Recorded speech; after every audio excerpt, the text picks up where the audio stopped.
Good morning. This is Mission Control Houston. Welcome and thank you for joining us for today's edition of Space Station Live this Thursday, June 13.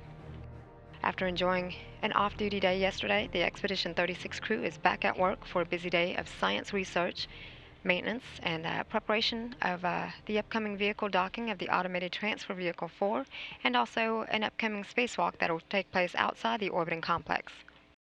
Commander Vinogradov spends more time today working with a study known as plasma crystal that looks at a matter called dusty plasma, which contains particles big enough to be seen and also tracked with video cameras.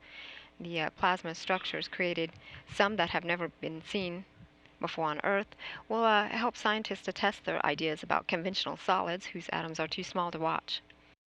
Meanwhile, flight engineers Alexander Masurkin and Luca Parmitano participated in another training session today to practice the rendezvous procedures and abort scenarios should that be required for the Albert Einstein, the Automated Transfer Vehicle 4 cargo craft that is now closing in on the space station for a docking scheduled to take place here on Saturday at 8:46 a.m. Central Time.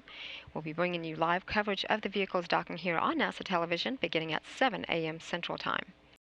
Cassidy will spend some time this afternoon transferring tools that will be used in the upcoming spacewalk in preparation of the planned June 24th excursion that will begin outside the Piers docking compartment. During the 6-hour excursion, the two spacewalkers, Masurkin and Yurchikin, will replace a fluid flow valve on Zarya. They'll also be deploying and retrieve experiments from the Russian segment modules and also string some power cables along Zarya for the eventual arrival of the new multi-purpose laboratory module that is scheduled to launch at the end of the year on a Russian Proton rocket. Meanwhile, flight engineer Karen Nyberg is conducting a monthly inspection of the onboard treadmill. She's also busy working today with a fluids physics experiment known as capillary flow experiment. This study observes the behavior of fluids in microgravity. Results from this research could improve the design of fluid transfer systems on future spacecraft such as fuel and water tanks.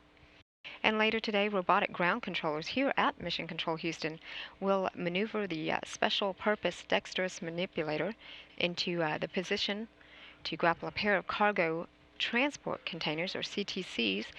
Those are 814-pound bins that can hold up to 34 different spare parts and key hardware that are called orbital replacement units, ORUs.